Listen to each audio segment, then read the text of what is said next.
Guys, how many days it's been? I've been here since Monday. It's Thursday. It is Thanksgiving. I tried to pretend that it mattered a lot to me, but I mean, Thanksgiving is Thanksgiving. We can make any day of the year Thanksgiving, right? But I'm here. I'm on my last dose of this steroid, and I'm really praying it doesn't make me sick again, because the last two times I had it, I was throwing up. But I feel good right now, and the steroid gives me a little bit of, pumpy, pumpy, pumpy, pumpy. I just want to pop in here quick to say, listen, if you had a transplant, regardless of how much stress you're going through, apparently my stress started around April, and by October, my blood pressure is through the roof. So a lot of things started happening. I started rejecting. I stopped taking my medication the way that I should, because I was just overthinking. And I'm a person that, again, I see I haven't made videos in a long time, but I'm one of those people that just cannot be happy unless everybody that I love is happy. And I'm just so concerned about certain people in my life, and makes me feel ill. But I can't let this kidney fail, no matter how much I feel kind of defeated and I just want to lay in the bed half the time. I cannot. Because dialysis is not fun. And today actually was my first day to, I guess, get a dose of dialysis just to help my kidney do what it's doing. So that the steroid, I'm just trying to get my kidney functioning properly again. So, yeah. And since I've had a moment to feel okay, it's the first day, I decided to pop on here and say hi. And I do these videos, again, I tell you, because I didn't see many, kidney or transplant videos when I was looking for, people that I can have something in common with and just talk to somebody else and see what they're going through and how they feel. And so I want to be completely honest with you guys. Like, a lot of people say that you should just be happy to live. And I don't really feel like I'm living. I feel like I'm surviving, and people, like, it's rough. And then you think, other people have it worse. You don't feel like you can be sad about it. And that's definitely how I feel. I know there's babies that are cancer patients and stuff, and they go through tons of treatments that make them ill. I am at a point where I'm so over being sick. I've been sick since I was a child. I had pneumonia twice when I was little. My glands would swell. I missed like almost the whole first grade year of school just because of tons of medical things. And then as I got older, um, I started to suffer from severe pain in my joints and got rheumatoid arthritis. Then they thought I had lupus, found out that I have Sjogren's. I had to have my teeth removed.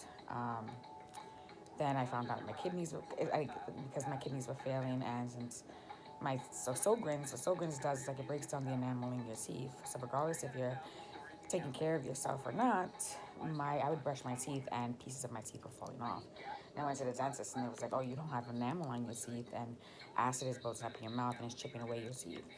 And then I wasn't going to be able to be approved for a transplant. And so I had that work done. So I had to have that work done to then get a transplant. So I did a lot to get the transplant. So I gotta save it. And that's kind of the short version. But my babe just walked back in with some ginger ale. So I'm trying everything right now not to be nauseous after this medication goes through, because steroids and me, we don't like each other. All right, guys, I'll talk to you soon. Bye. Jeez, bruising. Today is my rest day, so you're not gonna, do the IV today, but oof. For the people that have to do this like a couple times a week, oh my gosh. I am looking crazy. I just came from sedation from getting, I don't know, what is this called? There was like a narrowing in my passage in my fistula, so they had to take like a balloon and like open it.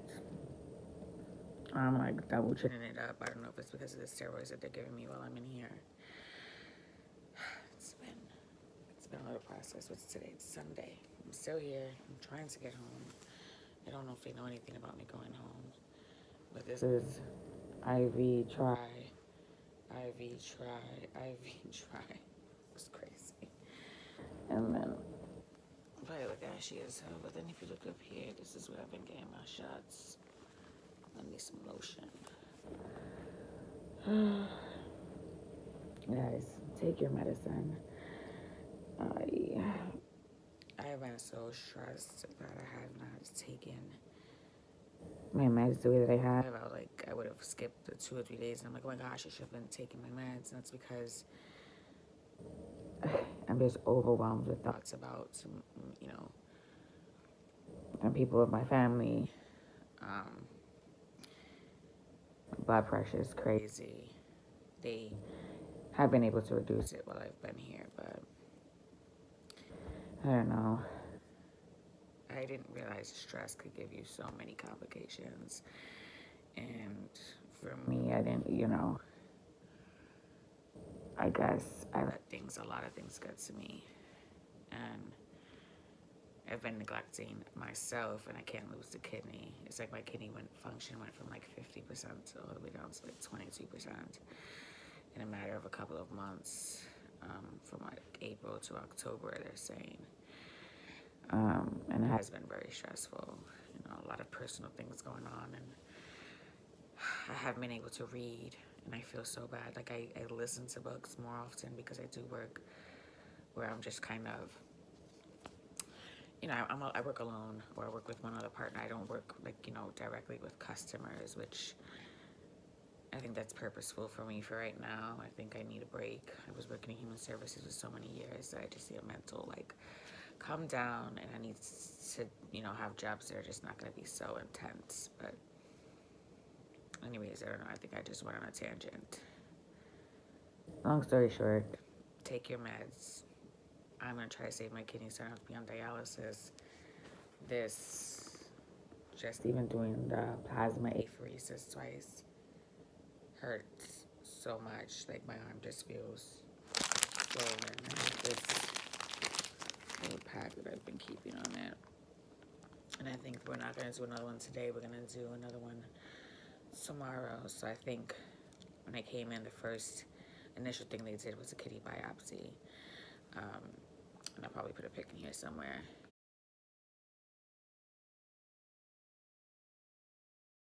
And then they went ahead and they put me on some rounds of steroids, which I was against at first because the first time I have a video up of when I was on prednisone, and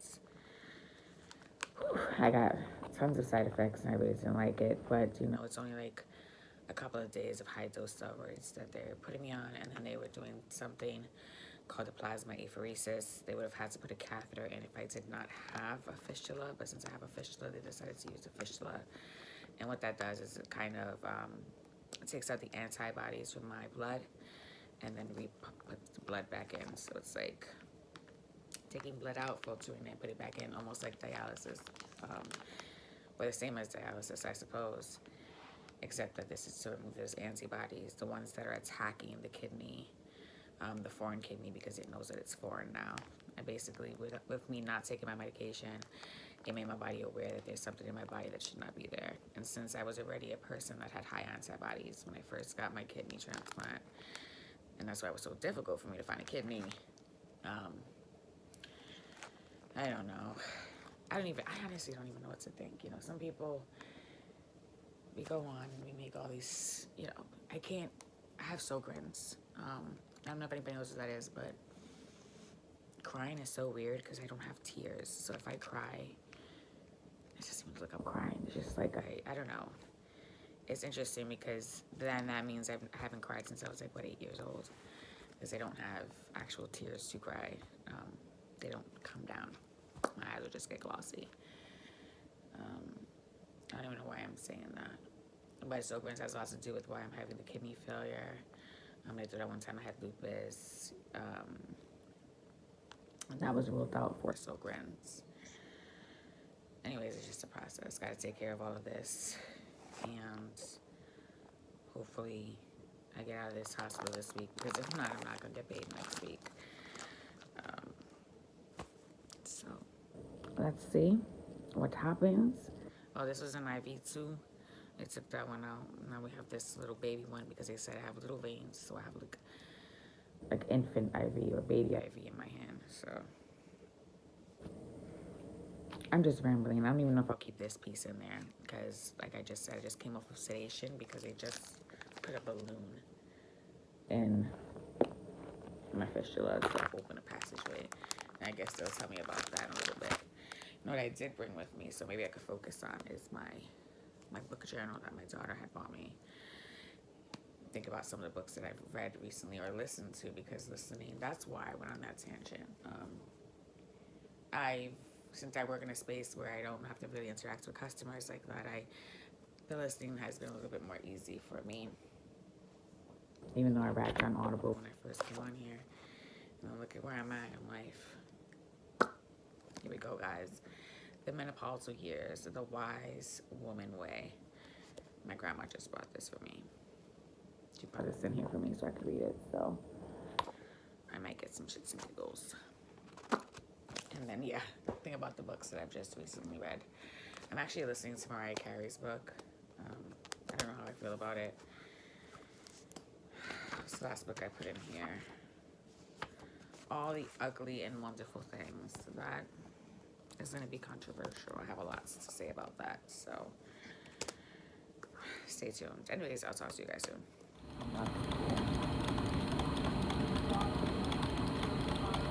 Now that arm pain that you're telling me about, Yeah. has been consistent right along.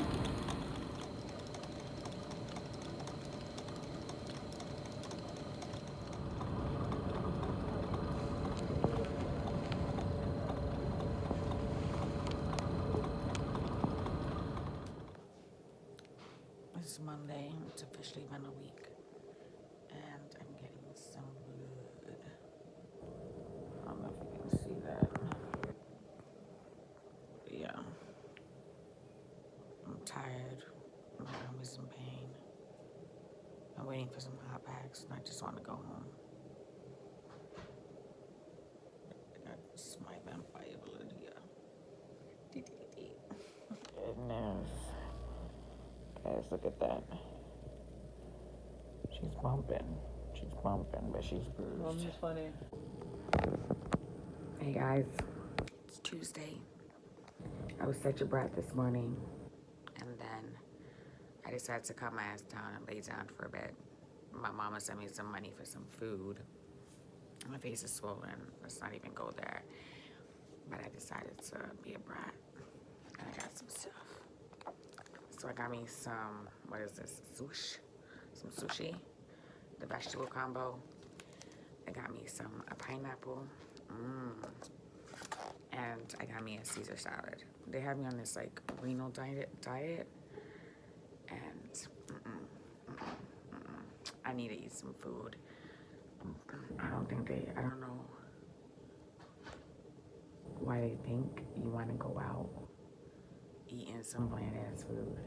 But anyway, got me some sushi. I've been watching people just eat videos all day. So,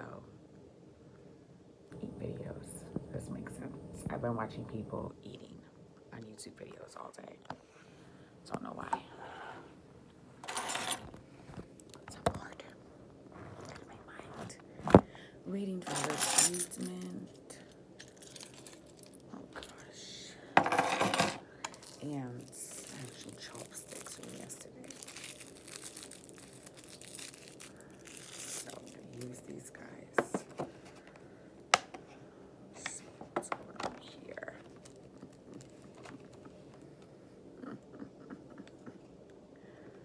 This makes me happy. Yes.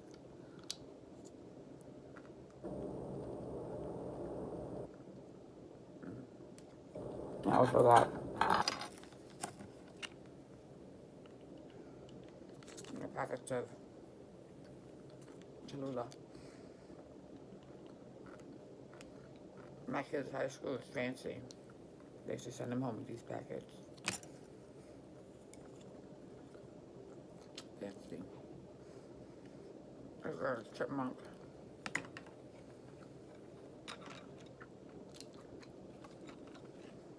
But they're taking me off the prednisone, so hopefully I'm all tapered down soon. Delish. I gotta hide the salt packets that I took from the lunchroom because it's trying to take away the salt from me. Now, salt isn't good for you. That's probably why my face is a little bloated too, besides the dang prednisone. Oh my gosh, guys, I hate prednisone. I mean, I know it's good for certain things. However, I know lots of people take it, but it doesn't agree with me. And this right here has been a highlight of the day. Why can't I just get paid to eat? I'm sure most of us feel this way, right? Well, if you like to eat, you feel this way. But, I just got paid to eat. It looks, weird me saying that with my face all big.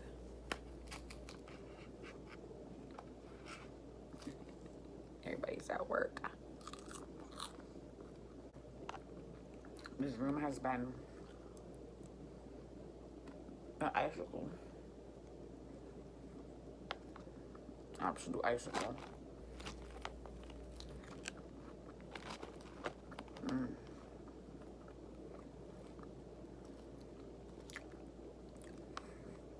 I've been here just trying to keep it together.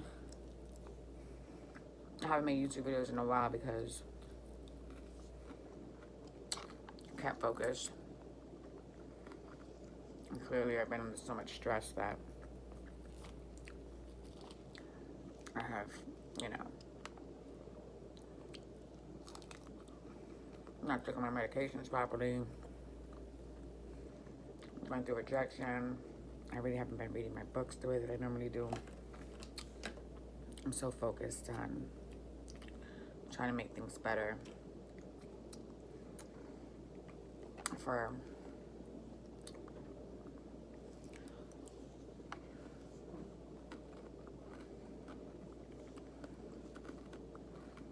my family, my little family. Trying to cover my double chin, got it.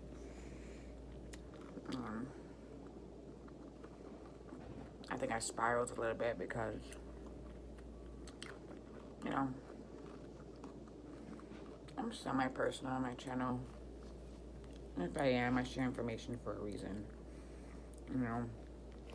I share information mostly for knowledge and so that other people don't do the same thing or know what something like a kidney transplant looks like, or renal failure, or just anything that I show in my videos, like book reviews, or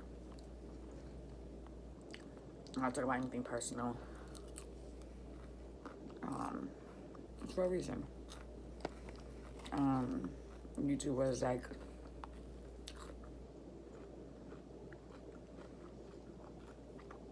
a little safe space for me. I remember when I was younger and cameras came out, with the big old cameras, like the home movies, and I always wanted one. That was so cool. So anyways, I love to make like little movies, and I think like all this stuff, you get to look back, like nothing's ever gonna be the same. Like even today, we're never gonna go back to today. It's never gonna be the same.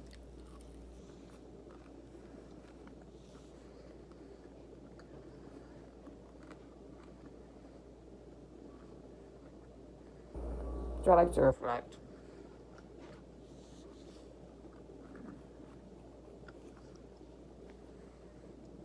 I just saw how far we've gotten,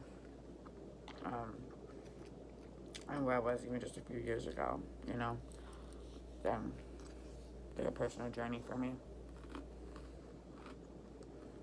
And then that journey became a little hard to share the way that I want because, my ex-abuser was given access to my channel. I know it seems like, oh, well, he could just find it. Not really. He would need to know about it. It takes a lot for me to look up my page and know one of his family members gave him access, which still gives him some type of control in my life, and he knows that. They know that. They'll call it paranoia, but they also didn't live with this guy, and he wasn't threatening them and doing the things that he was doing to me, to them, And without, getting too personal, but personal, no woman has to stay in a situation with a man that is abusive towards her. If he is not providing for you financially, like, or anything, just anything. It doesn't even have to be just financially. Just not filling your cup at all. Like, that's the situation I was in. I was basically essentially raising a full-blown baby. I could say that now. Back then, I didn't even have the balls to tell him, like, get a job, get off your ass and go do something. But now I look back and I'm just like, this man was about to be 25 when I left. He begged me to have children when I wasn't ready to have children. My kids know this. I love them to death, but I was not ready for him to sleep all day, hang out all night, cheat constantly, abuse me, threaten me, abuse my kids. I was so young that I was terrified to say anything. I felt like I had no recourse. Like, nobody was going to believe me. And his famous line is, "Where's your proof? Where's your proof? Where's your proof?" I remember working in the courthouse, and I went to crime victims, and they told me, like, you had to have a certain amount of reports online in order to get emergency shelter or to leave. And I was just like, are you kidding me? So I have to upset this man. I have to let him back into my apartment because this is where he's squatting, It's not like he pays any bills. He doesn't do anything. He just controls everything in my freaking home. And then he's going to get released. And I have to pray that he doesn't pull through on any of the threats that he has given me all these years, Like, this man, he wants, like, it really, I spiraled. Like, I can't believe that we live in such a society that he actually views himself as a victim. He actually said, like, I did something to him by leaving. Like, I don't understand. I don't understand his logic at all. He was like, I'm his creator and his destroyer. I don't need that much credit. Nobody told you to sit on your ass and not do anything the entire, like, I literally took care of him like he was my child. That is not my job, making appointments for him to go to the DMV just to get an ID, hoping that he has a job, like, these are not things that I should be worried about. Trying to find babysitters for my kids when you're their dad. I don't know. And then what do you do? I said, I took them, I left. Like, you threatened to kill me multiple times because I didn't want to be with you anymore. You told me if I left that you were going to murder me. You would tell me that people are watching me in the street. You would tell me that you're going to cut my face and that you would only get 3 to 4 years, but I would have to live with that for the rest of my life.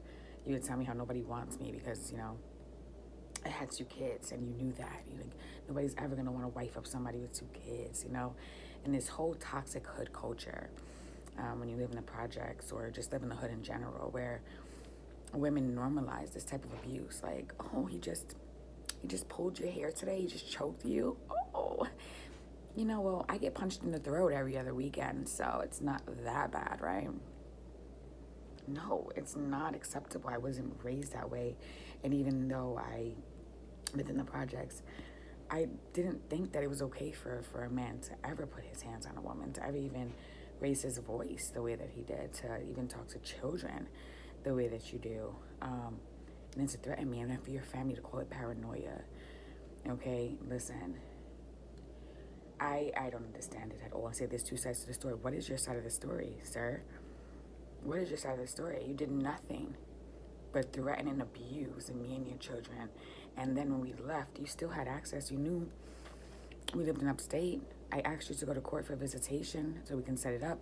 But since you didn't have access to just pop up on me whenever you wanted to, it wasn't good enough for you because you wanted to scare me. You still wanted to have control over the situation. Like, no, if somebody left with my children, and how you claim that I did, I left with your children. I mean, I don't know where, was I supposed to leave them with you with no job, an abuser? What was I say? No, I'm going to care for my children. So I did that. I don't know. I feel like I'm about to go on tangents because I'm getting myself upset, but I just can't believe that he actually looks at himself as a victim. Like, you were not a victim. You said you were so young and you loved that lifestyle. You bragged about how you hurt people, how you were in a gang, and the things that you would do to people. You were prideful of that shit. So then now retract and say, I was never like that. And if they don't remember anything, then it never happened. Where's your proof? And I'm just shocked, honestly, because if I met a man and I know he has kids, I want to know what your kids are. Anything that you tell me, unless it's some crazy story where there's no way you have access to them and the cops are involved and everything else, there's no reason why you should not have access to your children. I just don't understand that. To me, you're a deadbeat at that point, you know? And I'm just shocked. I'm shocked that you have people in your corner that are just like, she took her kids from you, she deserves this and she deserves that. Like, no. I've been done with my life because you tried to entrap me with children and abuse me, knowing that I wasn't used to that type of lifestyle, knowing that I would be scared. And then you're, it's so hypocritical because you guys are like that. If anybody was to ever even raise their voice to any one of your sisters or anything like that, you act like you would murder them. But you treat your girlfriends, your wives, just like that. It's disturbing. And recently, my kid really needed some help. And you don't have to believe whatever's going on is going on. I was honest with you guys. They would pretend to be busy for days at a time. Like, at some point, you're looking at your phone. You're choosing not to respond, okay? Why, as a mother, I can't be busy for 4 or 5 days in a row and be like, I was working so hard. No, you guys don't feel like answering the phone. You could care less about what's going on. And all this time, it was just like this control thing. You wanted, I don't know, I really don't know how to explain this. So I'm saying all that to say, I've been a little muffed up. I can't believe men like him get away with the shit that they get away with. Like, you are an abuser, my friend. Not even my friend, I'm being sarcastic right now. But I wondered every day if I would be on the Channel 12 News. You would threaten me and our children all of the time. And I feel like an awful mother, and like I would be judged because I didn't know what to do.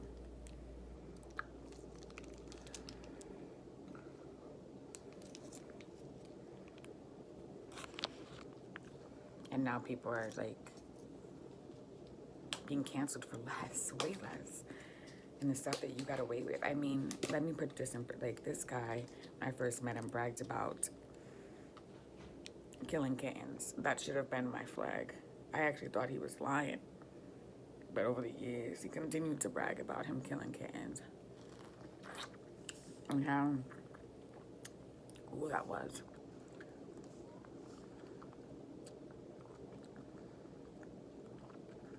I don't know if I'll keep this in the video. I'm just talking. And I want to express myself, and I don't know how to say other things that's happened.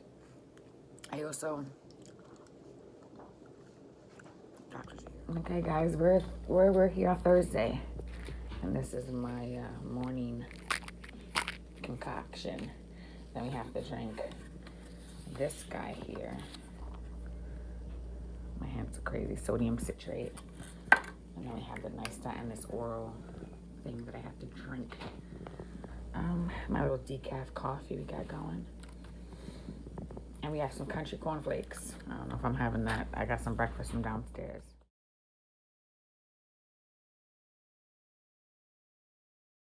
And I'm leaving. Clean up the bedroom. I'm trying to get out of here before they try to keep me another week.